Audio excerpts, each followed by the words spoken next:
Assalamualaikum warahmatullahi wabarakatuh. Selamat datang kembali di channel Ujang Halu. Pemirsa, akhirnya klarifikasi juga. Dosen Untung Cahyono, seorang khotib yang viral gara-gara khotbah politiknya di sholat Id di Bantul pada tanggal 10 April 2024 lalu. Video klarifikasi dari dosen Untung ini mendapatkan sambutan hangat dari para netizen yang sudah greget dari awal videonya viral ingin mengomentari.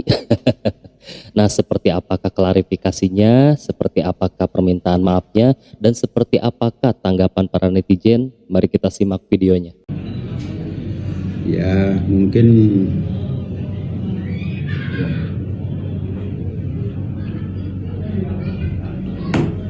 Bapak khususnya teman-teman wartawan sudah tahu, ya mungkin yang paling viral kemudian nama saya, Pak Jindro sebelah kanan saya juga ya, Pak Jarwo juga disebut.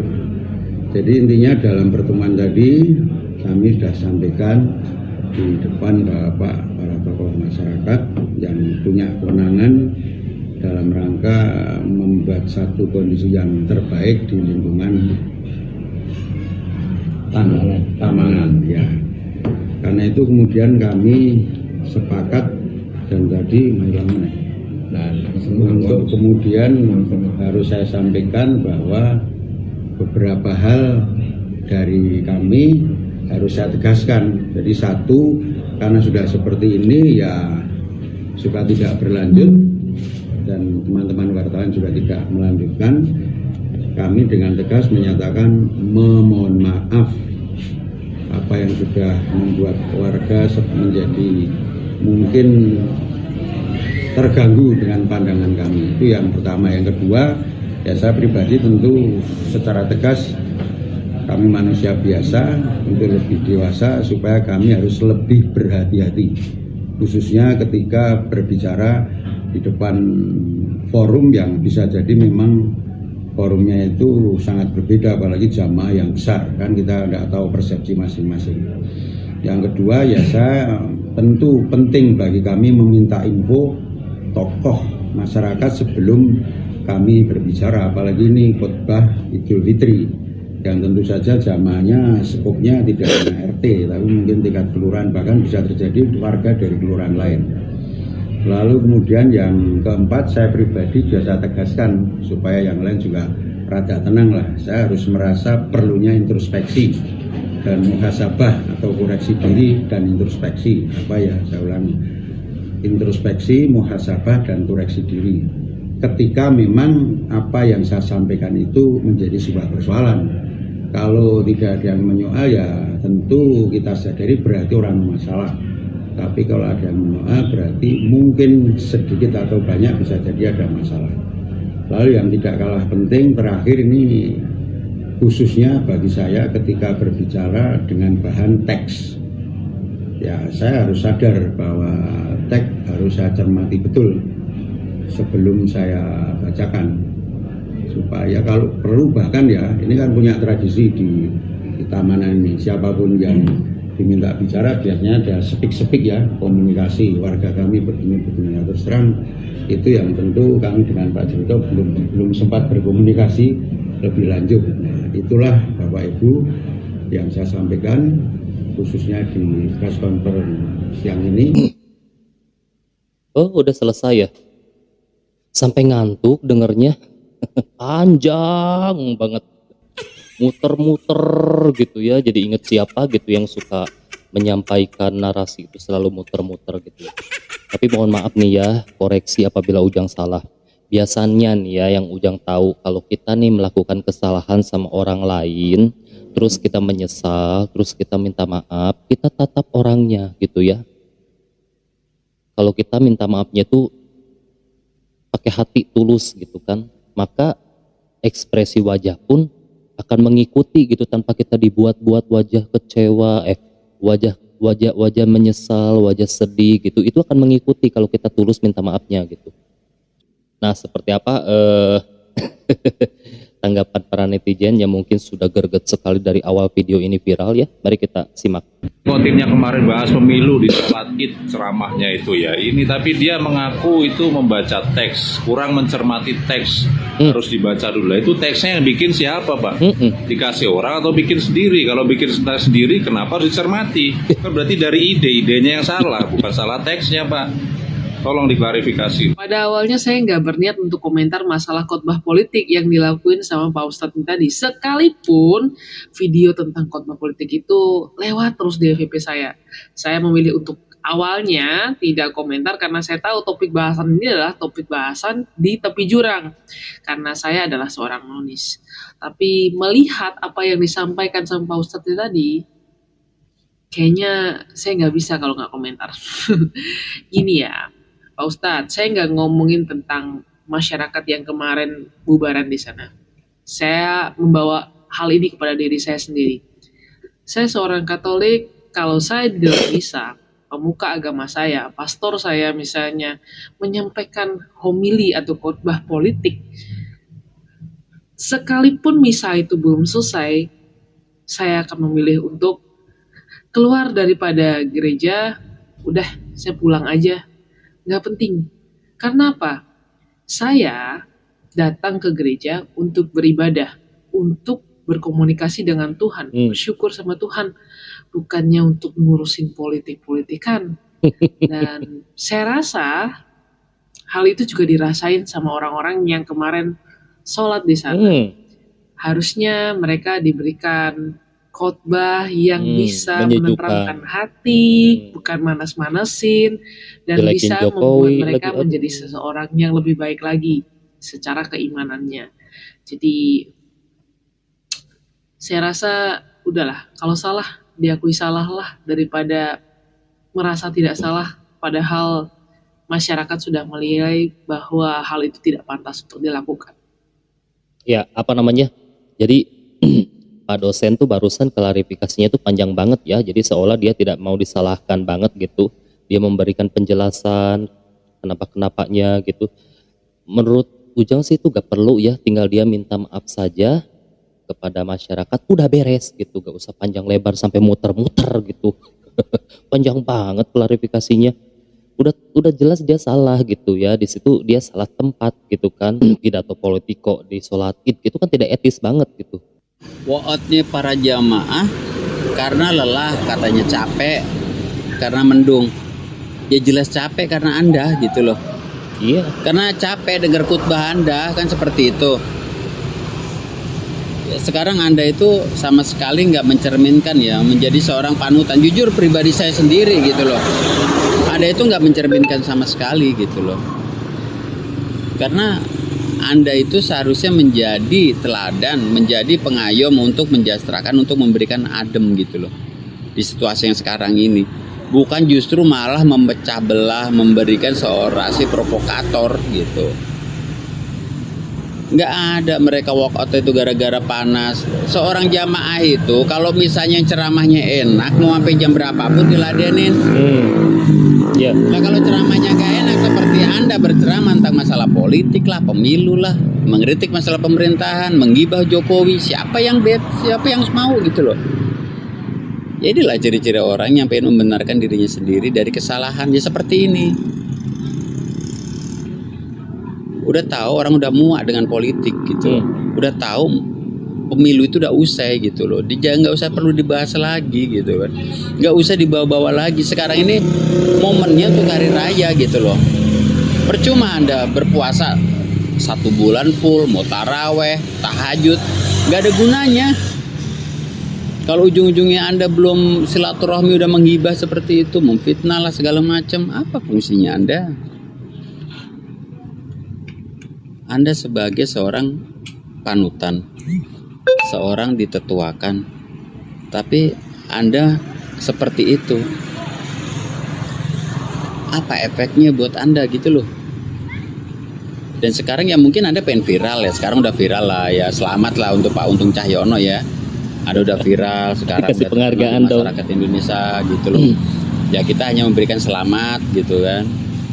Mudah-mudahan dengan viralnya Anda ini memberikan aspek yang bagus untuk Anda lah gitu ya. Selamat sekali lagi saya ucapkan kepada Anda.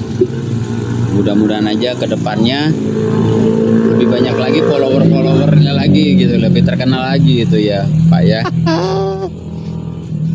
Jadi cuma satu sih yang pengen dari harapan kita, kami ini, untuk Anda ya, khusus untuk Anda, menjadi seseorang penengah agar negeri ini lebih adem gitu. Jangan membuat suatu hal kegaduhan lagi gitu loh, dari hal yang udah berlalu gitu loh. Terimalah semua apa yang udah ada, terimalah semua kekalahan yang misalnya Anda memilih siapapun, junjungan Anda kalau udah kalah ya kalah, legowoin gitu loh. Gitu aja sih. Selamat Pak Untung Cahyono. Bukannya mengajarkan kebaikan atau tuntunan agama lainnya, di sini dia malah menyinggung atau menyerahkan pemerintah dan menyinggung masalah pemilu. Dan sekarang dia mengklarifikasi dan meminta maaf, ya. Makanya Pak, ya, kalau sedang ibadah, ya, atau sedang khotbah, ceramah, tidak usah keluar jalur, ya Pak. Kasihan Anda, kan sekarang Anda dihujat oleh netizen seluruh Indonesia. Baru sekarang sadar atau meminta maaf Anda. Sama seperti capresnya, ya, yang senang sekali berkampanye di dalam masjid. Ya, capresnya itu kemarin-kemarin pun berkampanye di dalam masjid, ya.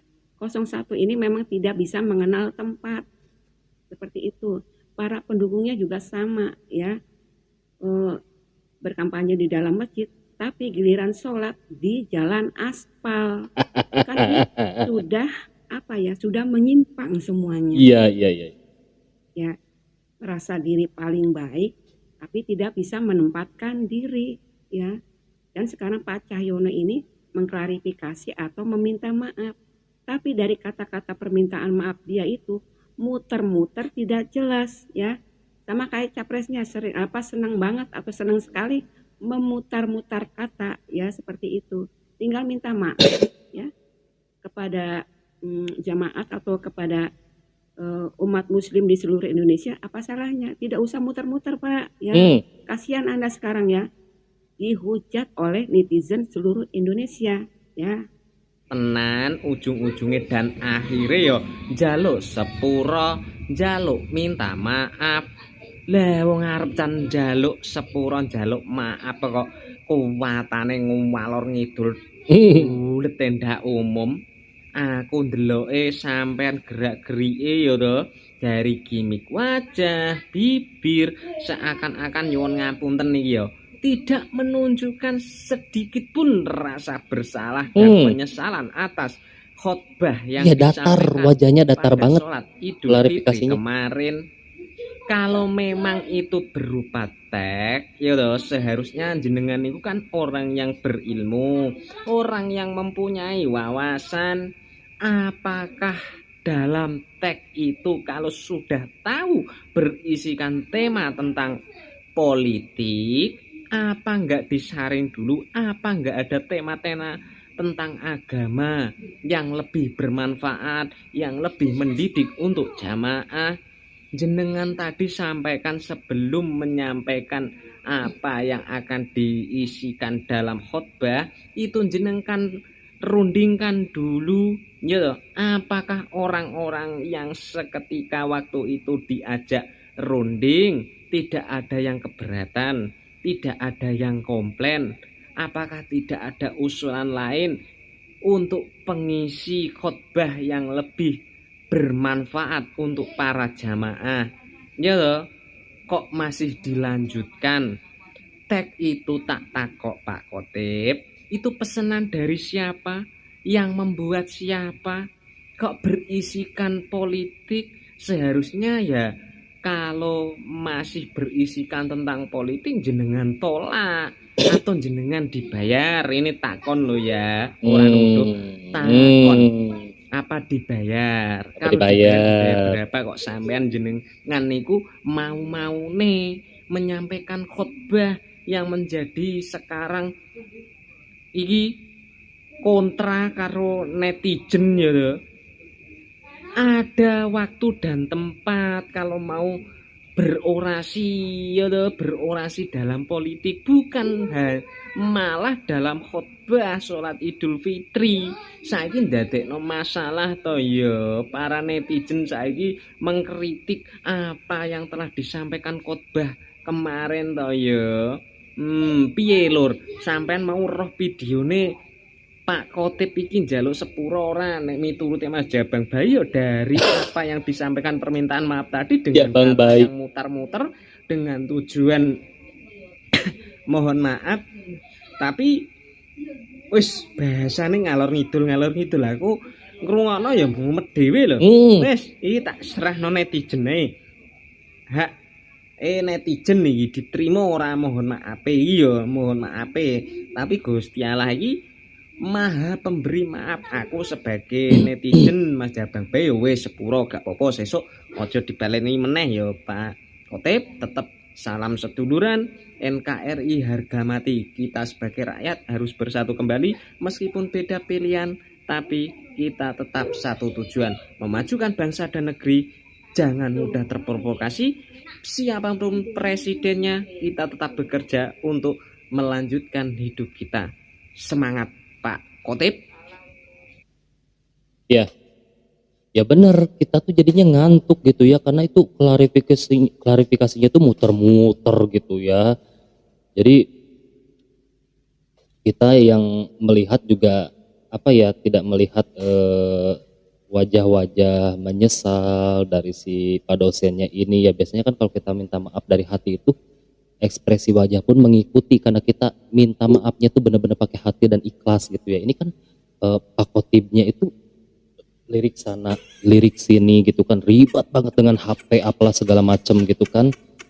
Jadi kesimpulannya ya inilah dampak dari politik identitas itu pemirsa ya. Jadi berbahaya sekali loh ya politik identitas itu. Kan sekarang hari sakral pun malam sholat Id yang sakral sekali ya, yang benar-benar memberikan kesejukan gitu kan, dengan khotbah-khotbah yang bertemakan Idul Fitri ya, saling memaafkan.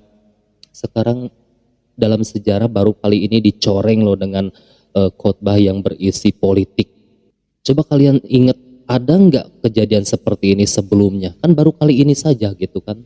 Dan ini lucu ya, udah tahu itu tuh momennya itu ya tidak tepat kalau membahas politik di sana, tapi kok sampai berani gitu menyampaikan gitu. Udah kan sebelumnya pasti sudah ada bayangan dong, ini bahas politik di sholat Id etis nggak sih? Kan ini dosen dong, wawasannya luas banget gitu loh ya, ini orang yang berilmu gitu, masa sih nggak mikir ke sana gitu.